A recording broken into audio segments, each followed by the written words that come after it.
My dad told me to be an adult while I was literally losing the ability to walk. He just bought a $50,000 boat, but said $4,500 for my surgery was a lesson in financial responsibility. My sister told me to sell my laptop, and my mom just walked away. Only my brother, a mechanic who barely makes rent, came through. He sold his tools just to give me $500. He cried because it wasn't enough.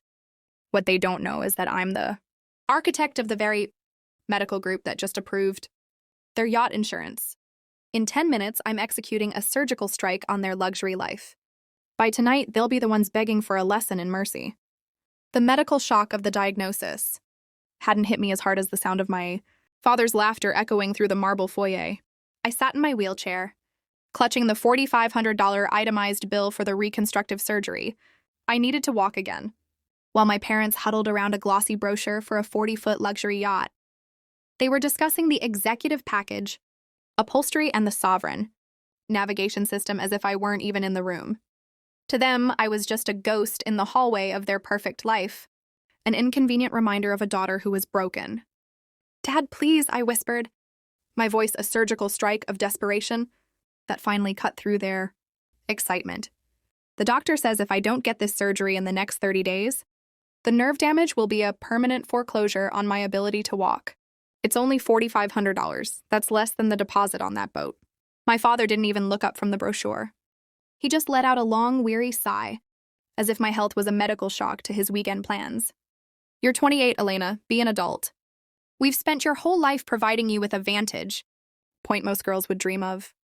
If you want this surgery, find a way to pay for it. Consider this a lesson in financial responsibility." "A lesson?"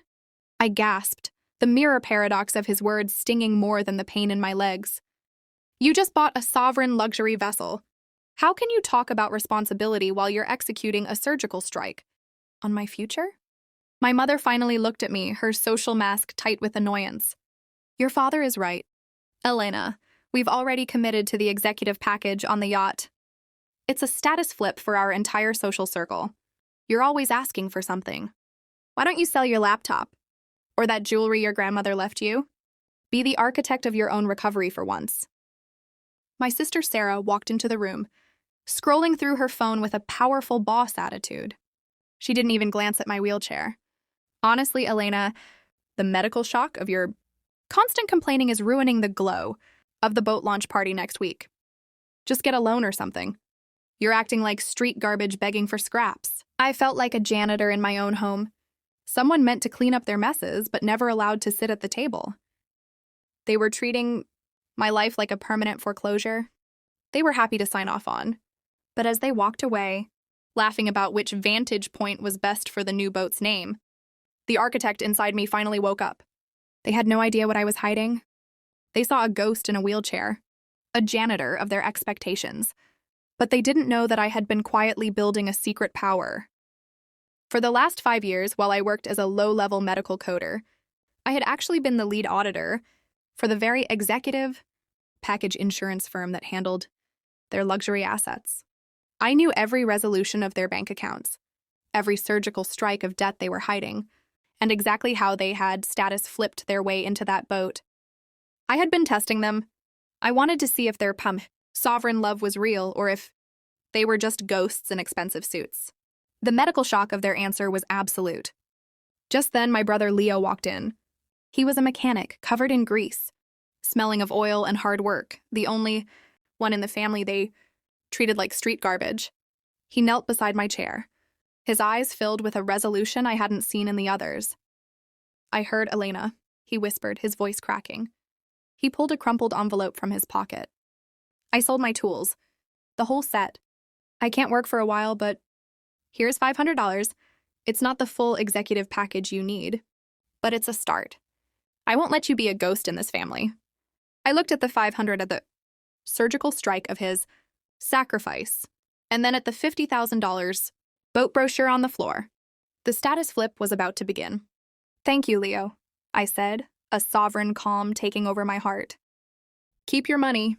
You're going to need it to buy a new shop when I'm done being the architect of our parents' permanent foreclosure." He looked at me in medical shock, but I just smiled. The resolution had been signed. By the time they launched that boat, I'd be the one executing the surgical strike on their entire world. The medical shock of my parents' indifference had settled into a cold, hard resolution within my soul. While the pain in my legs remained a constant surgical strike against my nerves, the glow of the upcoming yacht launch party seemed to be the only thing keeping my mother and father alive. They had spent the week transformed into architects of vanity, inviting every sovereign member of the local country club to witness their latest executive package acquisition. They hadn't checked on me once. Instead, they had moved my wheelchair into the small guest room in the back hallway so that I wouldn't ruin the social mask of their perfect evening. As the party began, the ghost of my presence was exactly what they wanted. I could hear the sovereign clinking of crystal glasses and the powerful boss laughter of my father as he stood on the deck of his new boat, which was currently docked at the private pier behind our estate. My sister Sarah was the architect of the humiliation that night, parading around in a dress that cost more than my monthly rent, acting as the vantage point for every jealous eye in the crowd. "Did you hear about Elena's lesson?" I heard Sarah's voice drift through the open window, a surgical strike of mockery intended for her wealthy friends. She actually thought Dad was going to pause his executive package lifestyle to pay for a surgery she could easily afford if she weren't so lazy. It's a status flip for her, going from the pampered daughter to the family janitor. She's currently sulking in the back, probably trying to figure out how to sell her soul for $4,500. The medical shock of her cruelty was met with a mirror paradox of laughter from the crowd. My father then took the microphone, his voice booming with the glow of a man who thought he was untouchable. "Friends, look at this vessel," my father toasted, his arm sweeping toward the yacht he called the Sovereign Debt. "This boat represents the resolution of years of hard work. And yes, it's true what you've heard. We've had to make some executive package sacrifices this month. But as I told my daughter, you can't have a vantage point over the ocean if you're always stuck in the medical shock of the past. She's learning to be an adult, and I'm learning that the glow of the sea is much more rewarding than the surgical strike of a hospital bill." He was gloating about my permanent foreclosure from a normal life, as if it were a funny anecdote for a dinner party. My mother nodded along, her social mask glowing with the satisfaction of a powerful boss who had successfully status flipped her own daughter into a cautionary tale. They didn't know that while they were enjoying the glow of the party, I was sitting in the shadows of the guest room, my secret power finally fully charged. I had my laptop open, the same one Sarah told me to sell, and I was deep into the resolution of their financial destruction. As the lead auditor for their executive package insurance firm, I had just discovered the mirror paradox of their boat purchase. They hadn't used their own savings. They had used the sovereign trust fund that my grandfather had set up specifically for my medical shock emergencies.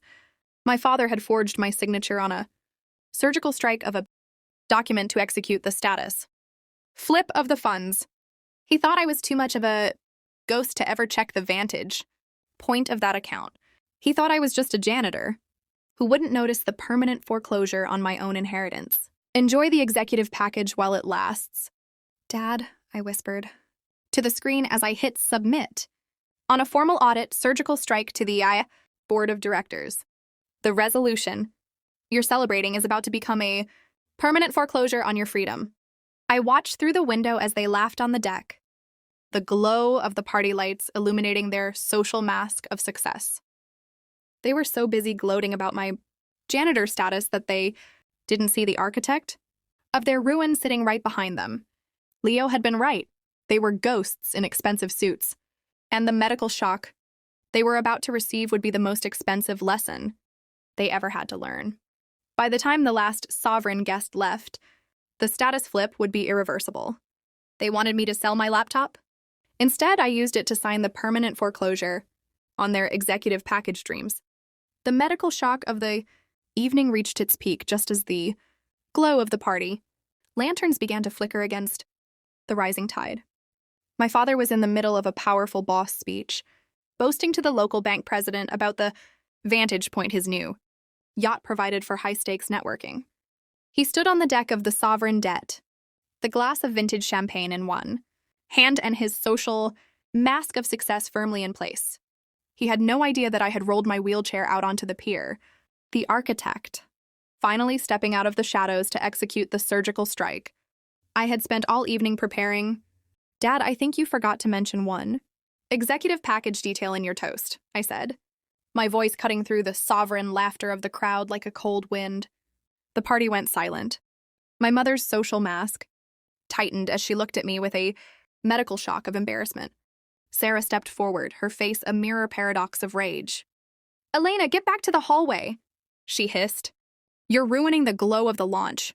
Nobody wants to see a janitor in a wheelchair right now. Oh, I'm not here as the janitor tonight. Sarah, I replied, a sovereign calm in my tone. I held up my laptop, the screen glowing with the resolution of the audit I had just finalized. I'm here as the senior risk architect for Ether Medical Insurance. You know, the firm that manages the executive package, trust funds for everyone on this pier. My father's face went from the glow of triumph to a medical shock of pale white. He looked at the bank president, then back at me. Elena, what surgical strike of a game are you playing? He stammered, his powerful boss voice cracking. It's not a game, Dad. It's a status flip, I said, my voice gaining strength. You told me to be an architect of my own recovery. You told me to find a vantage point on my own finances. So I did. While you were busy buying this yacht, I was busy auditing the permanent foreclosure. You just executed on your own future. I hit a key on my laptop, and a resolution alert chimed on the phones of several people in the crowd, specifically the board members of the yacht club. I've flagged the Sovereign Trust Fund account for fraudulent activity. I have the mirror paradox of the forged signature. You used to pull my medical shock, emergency funds to pay for this deck. And because I'm the architect in charge of this regional audit, the permanent foreclosure on your executive package, lifestyle has already been signed. The medical shock among the guests was absolute. My mother looked like she was standing in the hallway of her own nightmare. Just as Sarah tried to launch another surgical strike of insults, 2 black sedans pulled into the driveway. The secret power of the law had arrived. Mr. Sterling, one of the men said, walking onto the pier with a sovereign authority. We are from the Financial Crimes Division. We have a resolution for an immediate freeze on all assets associated with this executive package's estate, following a surgical strike report of trust fund embezzlement. My father looked at the yacht, his vantage point of success, and then at the handcuffs. He had tried to treat me like street garbage, a ghost he could ignore while he lived his sovereign fantasy. He didn't realize that the janitor he mocked was actually the architect who held the keys to his permanent foreclosure. You destroyed the glow of our family. Sarah screamed, her social mask completely gone, revealing the mirror paradox of her ugliness. No, Sarah, I said, watching as the officers led our father away from his executive package toy. I just brought the resolution to a lie. You wanted me to sell my laptop to pay for my surgery? I used it to save my life and execute a status flip on yours.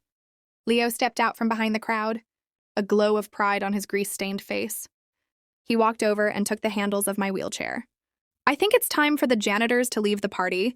Elena, he whispered. Not just leave, Leo, I replied, looking at the permanent foreclosure notice on the boat. We're going to be the architects of something much bigger now. The medical shock of the evening was finally over, but the resolution was just beginning. My father had lost his vantage point. My mother had lost her social mask, and I had finally found my secret power. The medical shock of the pierside arrest had completely drained the glow from my mother's social mask, leaving her looking like a ghost in her own executive package gown.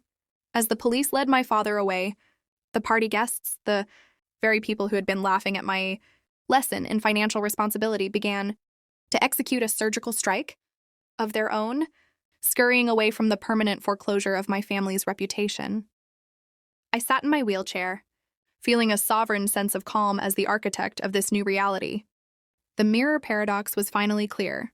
The people who called me street garbage were now the ones standing in the wreckage of a status flip they never saw coming. Elena, how could you do this to your own father? My mother hissed, her voice a surgical strike of desperation as she stood in the hallway of the darkened pier. You've ruined our vantage point in this community. You've turned us into janitors of a scandal. I didn't ruin anything, Mom, I replied, my voice a resolution of icy strength. Dad ruined it the moment he decided my ability to walk was less important than the glow of a luxury boat. He wanted me to be an architect of my own life, remember? Well, I've just designed a new executive package for our family. It's called accountability. Sarah tried to step forward, her face a mirror paradox of tears and rage. You're a monster. You've put a permanent foreclosure on my entire future. I had an executive package wedding planned, and now the accounts are frozen. Your wedding was funded by the same sovereign trust fund Dad embezzled from. Sarah, I said, hitting a final key on my laptop to finalize the status flip. The same one that was meant for my surgery. Consider your financial ruin the first lesson in the architect's curriculum.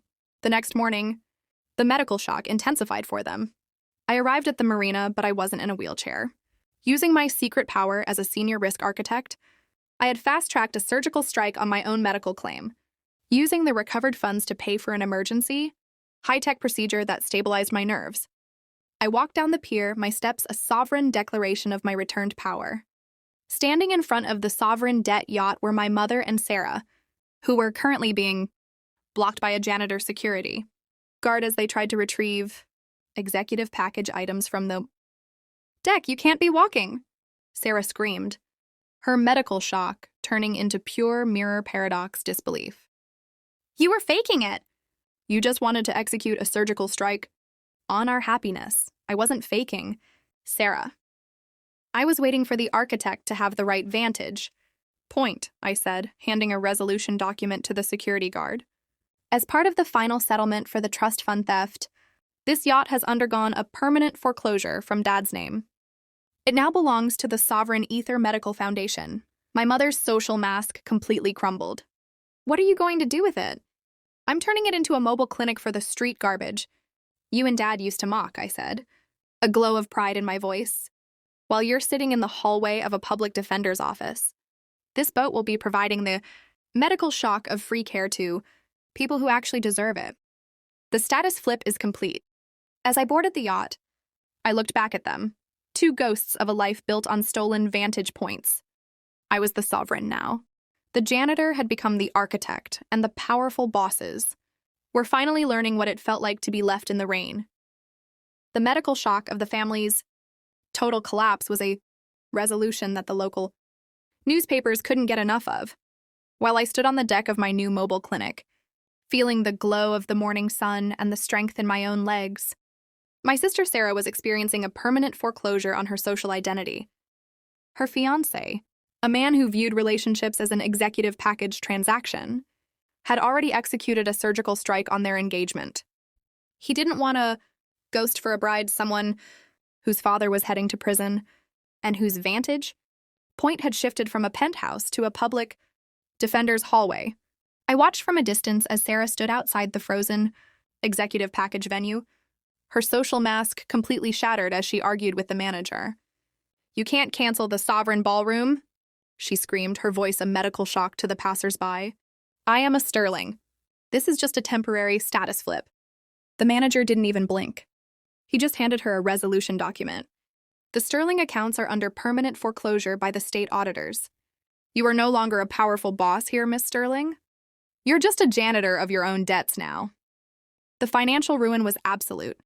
My mother had moved into a small, cramped apartment, her executive package, jewelry having been seized as part of the surgical strike to repay the embezzled trust funds. She spent her days in a state of medical shock, staring at the mirror paradox of her empty life. She had treated me like street garbage to protect her vantage point, and now she was the one living in the shadows. But amidst their resolution of ruin, I was busy being the architect of a different kind of future. I drove down to the hallway of a dusty, run-down industrial district to find Leo. He was working out of the back of a beat-up truck, trying to fix a client's engine without the sovereign tools he had sold for me. He looked like a ghost of the man he used to be, but his resolution was still pure. Leo, I called out, stepping into the glow of his workspace. He wiped the grease from his forehead, a medical shock of surprise on his face as he saw me, walking toward him without a cane. Elena, you look like a sovereign queen. I look like a sister who pays her debts, Leo, I said. handing him a set of executive package keys. The architect has been busy. I've just executed a status flip on that garage across the street, the one with the vantage point over the main highway. It's yours. All the sovereign tools, the executive package diagnostic equipment, and a 5-year resolution on the lease.